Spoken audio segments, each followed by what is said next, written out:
Hello, नमस्कार दोस्तों। आज हम स्टडी करेंगे इजराइल और पैलेस्टाइन के बीच चल रहे युद्ध के बारे में। अब हम देखते हैं ये खबरों में क्यों बना हुआ है, इस पर चर्चा कर लेते हैं। तो आइए हम चलते हैं आज के टॉपिक के ऊपर। आज का जो टॉपिक है वो है आयरन डोम सिस्टम के ऊपर।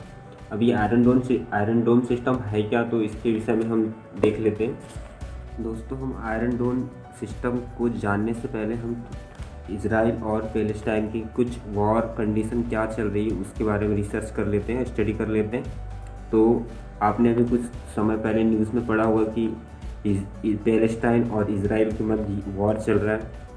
तो इसका कारण क्या है, इसका कारण हम पहले जान लेते हैं। इसका कारण है कि आज से कुछ साल पहले, हज़ारों साल पहले यह युद्ध चालू हुआ था। अब ये हज़ारों साल पहले से भी हज़ारों साल पहले की लड़ाई है दोस्तों।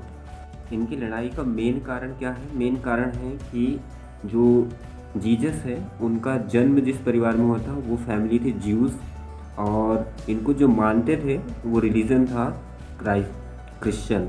अब ये ज्यूस और क्रिश्चियन के मध्य ये लड़ाई थी कि जो ज्यूस फैमिली थे वो ज्यूस फैमिली क्या थे कि जीसस को मारना चाहती थी, और जो क्रिश्चियन थे वो उनके बहुत ज़्यादा आस्था रखते थे। तो ज्यूस और क्रिश्चियन के मध्य ये लड़ाई हज़ारों सालों से चलती आ रही है। अब इसके कारण क्या हो रहा है कि आज की जो कंडीशन बनी है वो उसको सामना करना पड़ रहा है। तो ये कुछ स्टार्ट हुए थे कई सालों पहले, और हज़ारों सालों पहले इसका इम्पैक्ट हुआ था कि इनके बारे में ये अफवाह फैलाई गई थी कि जो ज्यूस होते थे वो होते थे कि वह एक काला जादू करते थे, ब्लैक मैजिक करा करते थे। और उनके ऊपर आरोप लगाए गए थे कि क्रिश्चियनों द्वारा कि ये क्या करते थे कि ये खून पिया करते थे किसी और का, और एक प्रकार से लोगों को अपने काबू में किया करते थे। तो हेट स्टोरी बहुत सहना पड़ा इन लोगों को, जिस लोगों को शायद ही और किसी ने सही होगी जितनी इन्होंने सही है। तो इनकी जो मेन लड़ाई होती है वो स्टार्ट होती है 19th सेंचुरी में, यानी 1800 के अंदर। ज्यूस 19th सेंचुरी में क्या होता है दोस्तों कि 19th सेंचुरी में रूस और यूरोप के मध्य जंग छिड़ जाती है, जहाँ पर एंटी सेमिटिज्म देखने को मिलता है। यहाँ पर क्या होता है कि जो बहुत सारे लोग होते हैं वो क्या करते हैं, एक दूसरे से नफरत करने लगते हैं। 19th और 20th सेंचुरी में जो 1881 में कई लोग क्या करने लगते हैं, यहाँ से निकल करके कहीं अन्य जगह शिफ्ट होने लगते हैं। इस बीच क्या होता है दोस्तों कि यहाँ से जो बहुत सारे लोग होते हैं वो उनके मध्य बहुत ज़्यादा कड़वाहट घोल दी जाती है कि ये जो यहूदियाँ हो, मतलब ज्यूस हैं, इनको बहुत सारे ऐसे कुछ जादू पता है जो दूसरे को काबू कर लेते हैं अपने ऊपर, और इनको बहुत क्रिटिसाइज़ किया जाता है। तो इसके बाद आपने देखा होगा कि हिटलर की बर्बरता देखने को मिलती है। इन्होंने क्या करा था, आपने देखा होगा कि इन्होंने 80 लाख लोगों को गैस चैम्बर में झोंक दिया था, यानी गैसों में जला दिया था। इनके एक प्रकार से इन्होंने अपने इस देश में बिल्कुल तानाशाह शासन चलाया था। और आज भी इनको अगर हम देखें तो आज भी इनको माना जाता है कि ये सबसे खतरनाक इंसान माने जाते हैं किसी भी देश में। अगर हम हिटलर की जब भी बात करते हैं तो एक तानाशाह और एक अपने तरीके से सत्ता चलाने वाला शासक माना जाता है। इतना सब हो जाने के बाद ज्यूस को ऐसे लगने लगता है कि हमें एक सेपरेट कंट्री बनानी होगी, क्योंकि अगर हम यहाँ से नहीं जाएंगे तो फिर हमारा यहाँ पर बिल्कुल मर्डर कर दिया जाएगा, हमें मार दिया जाएगा। तो ये क्या करते हैं, 1881 को पलायन करने लगते हैं। कहाँ के लिए? पैलेस्टाइन एरिया की तरफ। अब पैलेस्टाइन एरिया को इन्होंने चुना था 1881 में। अब वो कहाँ जाते हैं? पैलेस्टाइन में। अब ये हमारे यहाँ पर कि कहाँ पर है इस समय, यहाँ पर इजराइल का कोई नामो निशान नहीं था 19th सेंचुरी के मध्य में और 20th सेंचुरी में। इस समय ब्रिटेन क्या कर रहा था दोस्तों? ब्रिटेन अपनी कॉलोनी स्थापित कर रहा था। तो क्या होता है कि ब्रिटेन यहाँ पर खेलता है दोहरी चाल। अब देखो ब्रिटेन की क्या यहाँ पर अपनी चाल होती है कि ब्रिटेन एक तरफ तो पैलेस्टाइन लोगों से कहता है कि आप हमारा वर्ल्ड वॉर फर्स्ट में साथ दें, और दूसरी तरफ ये कहता है कि अरब जो पैलेस्टाइन वाला हिस्सा है, और दूसरी तरफ ये कहता है दोस्तों कि ज्यूस जो है, यहूदी जो है, उनसे भी ये वादा करता है कि आप भी हमारा वर्ल्ड वॉर फर्स्ट में साथ दें और किसी तरीके से हम इस वर्ल्ड वॉर को जीत लें, हम आपको अपना अपना राज्य अपने अपने हिसाब से बांट देंगे। क्योंकि उस समय तो क्या था, यहाँ पर ब्रिटिश कॉलोनी स्टेट वापस कर दिया जाएगा। तो ये दोनों देश मान जाते हैं।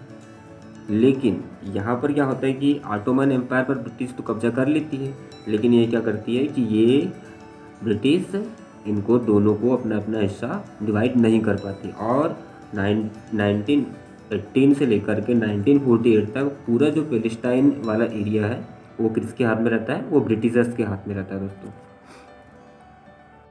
1948 के आते तक क्या होता है कि सभी देश अपने फ्रीडम की मांग करने लगते हैं। तो इस बीच ब्रिटिश क्या कर रहे थे कि ब्रिटिश अपने सबको फ्रीडम दे रहे थे। जिस प्रकार हमारे इंडिया में 1947 में, उसी प्रकार से यहाँ पर भी क्या हुआ कि यहाँ पर भी इन्हें फ्रीडम दे दी गई। अब इस समय ये हुआ कि इन दोनों के बीच तो टकराव था ही और ब्रिटिश सच बोलने लगे कि हम अब नहीं संभाल पाएंगे, अब हम इसे UN को दे देते हैं। अब यूनाइटेड नेशन यहाँ पर आकर के अपनी भूमिका निभाती है। अब यूनाइटेड नेशन की भूमिका क्या होती है देखते हैं दोस्तों। जब ब्रिटिशर्स 1948 में छोड़ करके जाते हैं तो यहाँ पर एक एग्रीमेंट करके जाते हैं ये कि जो पैलेस्टाइन में जो अरब लोग हैं उन्हें 45% लैंड दिया जाएगा और वहाँ जो ज्यूस लोग हैं उन्हें 55% लैंड दिया जाएगा। और दोनों इस बीच में मान भी जाते हैं और यहाँ चलते रहता है। अब यहाँ कब तक चलते रहता है? यहाँ चलते रहता है 1960। दोस्तों जब यहाँ छोड़ के जाते हैं तो यहाँ पर 3 रिलीजन रहते हैं। 3 रिलीजन में एक होता है ज्यूस, यहूदी और क्रिश्चियन, और एक होती है इस्लाम। तो ये 3 रिलीजन के मध्य आपस में टकराव होता है। तो क्या होता है कि यूनाइटेड नेशन कहता है कि हम पैलेस्टाइन को बांटेंगे और पैलेस्टाइन को बांटेंगे तो हम ज्यूस जो यहूदी होते हैं उन्हें कह दिया जाता है कि आप बना लीजिए अपना देश और जो ये पैलेस्टाइन वाला इलाका है उसे आप बना दीजिए अपना देश।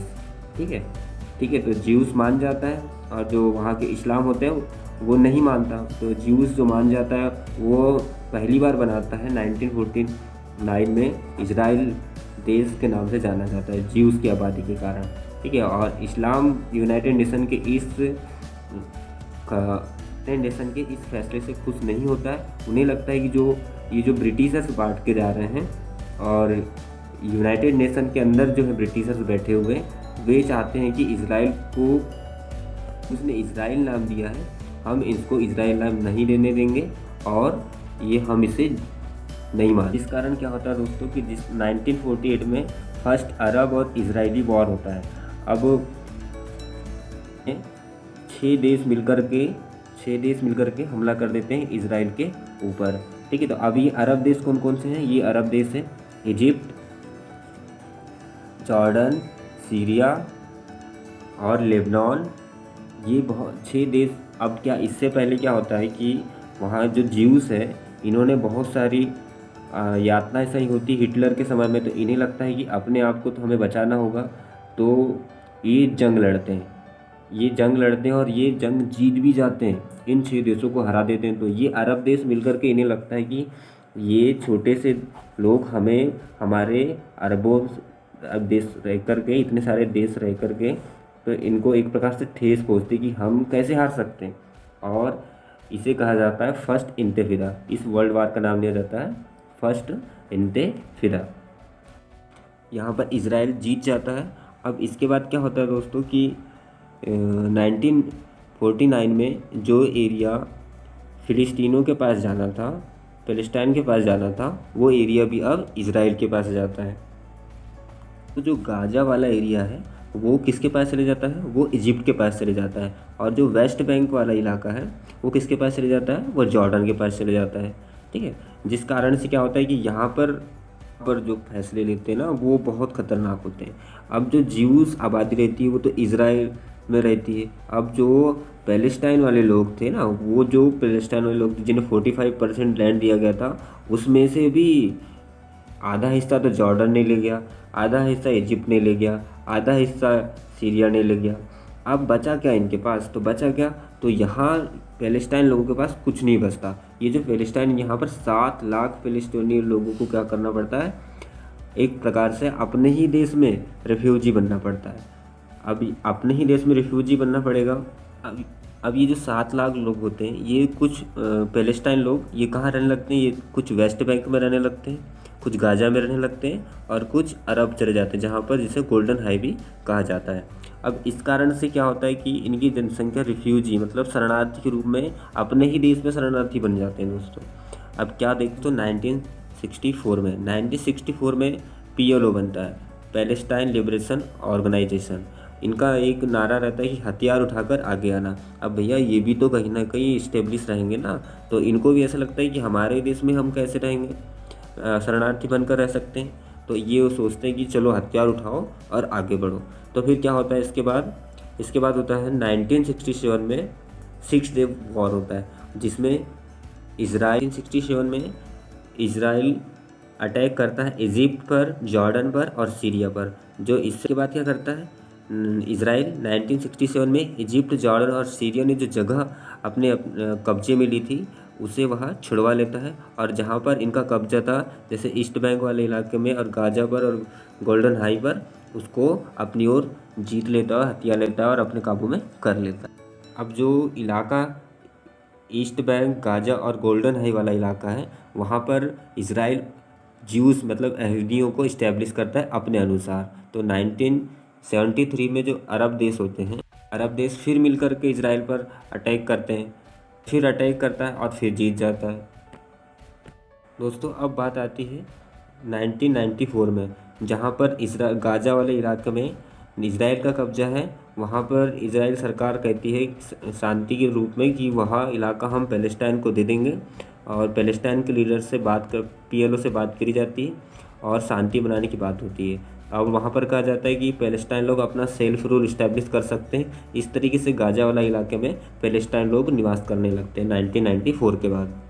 यहाँ तक तो सब बढ़िया चलते रहता है दोस्तों, लेकिन जो फ्यूचर के प्राइम मिनिस्टर होते हैं इजराइल के, मेरिथल सारंग, वो क्या होते हैं कि अल अक्सा मॉस्क, जो वहाँ पर एक टेम्पल है, वहाँ पर वो प्रवेश कर जाते हैं। और जब वो प्रवेश करते हैं अल अक्सा मॉस्क में जब प्रवेश करते हैं मेरिथल सारंग, तो इनके प्रवेश करने के बाद वहाँ पर और हड़कंप मच जाता है और पैलेस्टाइन और इजराइल के मध्य एक और वॉर का शुरुआत होती है, जिसे कि सेकेंड इंतफादा के नाम से भी जाना जाता है। मुस्लिम और यहूदियों के लिए यहाँ क्या है, एक मुस्लिम इन्हें का मानती है हराम शरीफ, और यहूदियों के लिए एक होली साइट है। तो यहाँ पर दोनों के मध्य टकराव होता है और बहुत सारी जाने चले जाते हैं, बहुत सारी लाशें यहाँ पर बिखरी हुई होती है। अब इसका परिणाम क्या होता है कि जो पैलेस्टाइन और इजराइल के मध्य जो समझौता हुआ था गाज़ा पट्टी को लेकर के, तो वहाँ पर पैलेस्टाइन का, तो वहाँ से क्या होता है कि जो इजराइल सरकार होती, वहाँ जो 38 सालों से गाज़ा पट्टी पर इजरायली फोर्स थी उन्हें तो हटा ली जाती है, और ये फोर्स जैसे ही हटाई जाती है तो गाज़ा पट्टी पर इजराइलियों के पास नहीं रहती है, ये चली जाती है किसके पास, फिलिस्तीनियों के पास। अब इस कारण से यहाँ पर क्या होता है कि हमास कम्युनिटाइजेशन का जन्म होता है, जो पैलेस्टाइन के लिए के इलाके में जो गाज़ा पट्टी उसे अपना इलाका मानता है, और यहाँ पर वो अपनी पूरी रणनीति के साथ कब्जा जमा लेता है।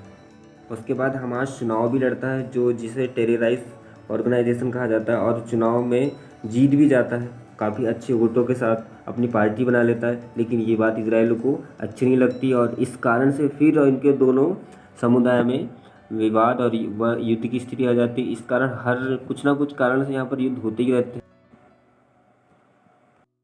ये बात ईस्ट जेरूसलम वाला पार्ट जॉर्डन के पास रहता है। जॉर्डन एक अलग देश है जिसे अपने देख रेख में यूनाइटेड स्टेट रखता है कि यहाँ पर कौन आएगा कौन नहीं आएगा। अब ईस्ट जेरूसलम वाला पार्ट कहा जाता है, इसे जॉर्डन रखता है। जॉर्डन एक इस्लाम देश है, तो इस्लाम देश होने के कारण अरब देशों से मिलकर के यहाँ पर अपने ही लोगों को आने जाने का प्रवेश देता है।